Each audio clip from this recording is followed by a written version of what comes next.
mean, the hardest hunts are the most satisfying hunts every Every single time, time. every Yeah. time they build the best friendships, they solidify friendships. They either detonate them, which honestly, I don't want to be on a hunt like that if I got a pussy with me. I mean, Yeah. no offense, but and I think I'm a pretty lucky guy, and I probably could put together like at least one full SEAL platoon with the amount of like SEALs that I know, and I could probably put together another entire platoon of Green Berets easily Hard enough that working. are friends of mine. And it's because of the mentality of that work ethic. If I'm out there with Jocko and he's like, "Are you wanting to go in for lunch?" I'm like, "No." What are you talking about, dude? No, we don't have to go back, Um, or sometimes when we're walking out, we know how far we went in and it's getting dark and we're like, okay, this is going to be an hour and a half ruck Out of of here. getting malaria, from the mosquitoes sucking our freaking blood out of our neck. And just my feet are freaking wet and, you've wicked all the way down through your sock. You got, water in your boot and you just got to freaking hump it out of there of Yeah. where you finally got to. That's the kind of stuff where you just kind of laugh about it. And if you're with the right people, they're literally saying the hike out of here is gonna suck. And you're like, I know, right? That's what you want. Yeah. That's what you want. That optimistic pessimism is the best, where you can just joke anything off, and it could always be worse. I mean, it could always be worse. And a lot of times you know, people are like must be nice with the type of friends that you have around you. I mean, you should pull up that picture of I don't do cold plunging. Like I don't have a cold plunge. I don't do it, but like that morning when we were all staying at, Bert's Bert's for house.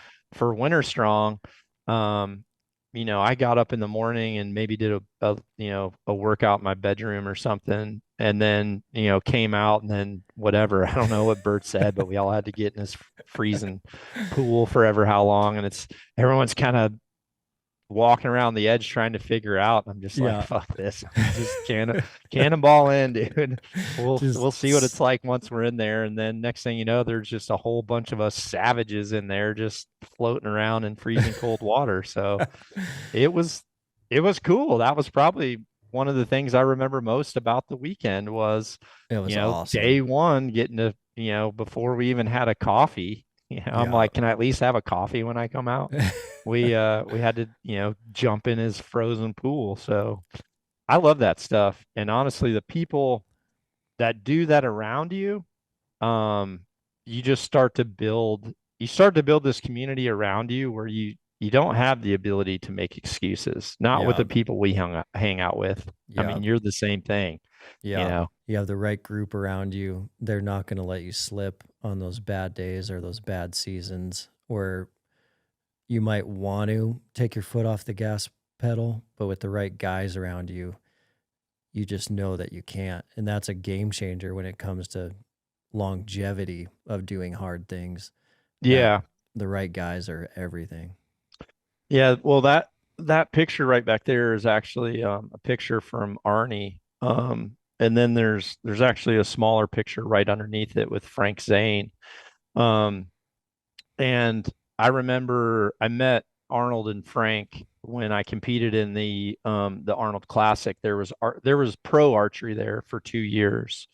The first year I won it, and then Frank and Arnold came in for the awards presentation, and they kind of said, "Hey, we should shoot again," because they shot as their R&R.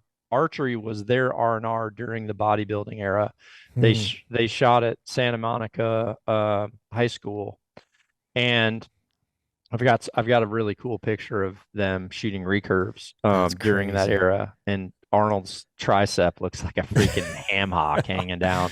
That's Um, crazy. yeah, but so they wanted to compete against each other the next year, and so Frank actually came up to me at the end and he goes, "Hey, I've never lost to Arnold in archery. I want to beat him." He's like, "Can we swap lessons?" And so I was like, "Hell yeah!" Because honestly, my first weight set was a freaking solo flex, and that my first maxing out was, down in the basement with my buddies in junior high trying to put as many freaking rubber bands on that thing. And it was Frank Zane who did the solo flex commercials back in the day. So I was like, here's this dude, not to mention, three-time Mr. Olympia. But so Frank actually went out to Minnesota, and he did a seminar there. He actually asked if I would come up and sit in on it because he was a mentor for me. He was a mentor for me physically. Now, I met him in my 30s. So at that time, I had probably spent 15 years lifting weights with football coaches, bigger, faster, stronger type stuff. Yep. And he taught me so much. What was amazing about having Frank with me is that he actually took me to the grocery store and he's like, I'm gonna show you how to shop to improve yourself. So, he started teaching me about sugars, carbs, started talking to me about proteins, the whens, the wheres, talked to me a little bit about like protein shakes at the time. At the time, like egg whites were, egg white powder was probably the cleanest protein. Yeah. Some of the ways it started, but they were pretty garbage back then, like EAS or some shit. Yeah. You had like atomic farts For with all that day. stuff. You knew your body was like, what the hell is this? All day. But he told me, I think I was like 32 or 33, and he said, if I gave you one piece of advice, he's like, I would give you this piece of advice. I want you to have a goal of being in better shape at 40 than you were at 30. And then I want you to do the same thing at 50. And so if you have followed me, this is a 10-year goal. I Yeah. mean, I'm a year off right now of being, 50, Yeah. and I'm unless, knock on wood, unless I have an injury, I should literally be, or at least right now at 48 and a half or dang near 49. I'm actually leaner, and I'm pretty much at the same weight as I was as a junior in high school right now, Man. but lean. Um, so he told me that, and I actually set that goal, because he told me, he's like, when people want to be a freaking giant for Christmas, or they want to be, they just want to look yoked for their Yeah. vacation this summer Short with their goals. family.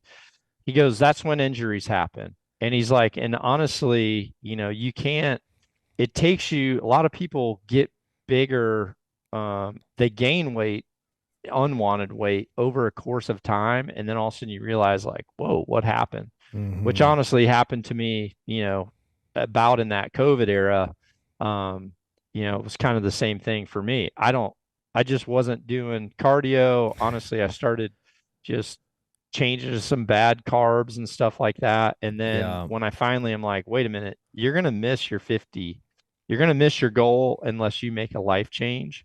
And I remember getting with one of the Black Rifle guys who was about my size, Clancy. I was kind of saying, maybe I want to do carnivore, but I don't think it's sustainable on the road. I travel a lot and stuff. And he's like, man, if you learn keto is going to suit you really well. So I changed over to keto, and that's been life changing for me. But just learning to work out for longevity, to where I'm not like, honestly, I dodge CrossFit type stuff. Like Yeah. anything that I know has a potential of anything negative with an elbow or a shoulder, I'll just puss out. Like I don't Yeah. even I It's don't not even worth bench it. with a barbell anymore. It's like I have dumbbells or center mass bells, and I'll reposition my hands just so that I'm not feeling any impingement, even if it's not 100% like what we have to do. Yeah. But I did that mentally. It was like I literally learned to eat a little bit cleaner, which was kind of the foundation of where I am now, honestly. It just took more discipline with keto. But then I just started to like focus on what I wanted to change by the end of the year, not what I want to change by the end of the month. And that's really important. I learned that from those guys. And the other thing that I learned from honestly, Arnold and Frank both said this was, at that time I was in my 30s. So this is 15 years ago. They talked to me about the importance of negatives. And they said, if we had to do it all again, it wouldn't be about the amount of weight that we're pushing. Mm, It's about how much you can make the weight feel that you're pushing. mm, So, Frank told me that there was a time when he was a teacher and he had to work out, but he was like substitute teaching, going to like this Boy Scout camp and stuff too. So he actually carried like a DP handle and DP weights in a pillowcase, and he would literally build one single dumbbell, and it wasn't his head, he's literally like Mr. Universe at this yeah. time, but Yeah. he's like, I would literally see, like, I would focus on one muscle at a time with a single dumbbell and see how heavy I could make 50 pounds feel. And so I started lifting with negatives kind of in my mid to late 30s, of doing 3 counts on the negative, which is Eccentric. very hard for when I'm doing my mountain tough stuff. But I still, honestly, what I still do is I'll do my tough stuff like 3 times a week, and then I'll Hmm. still fill the gaps with the things that I know I need to like maintain my mass.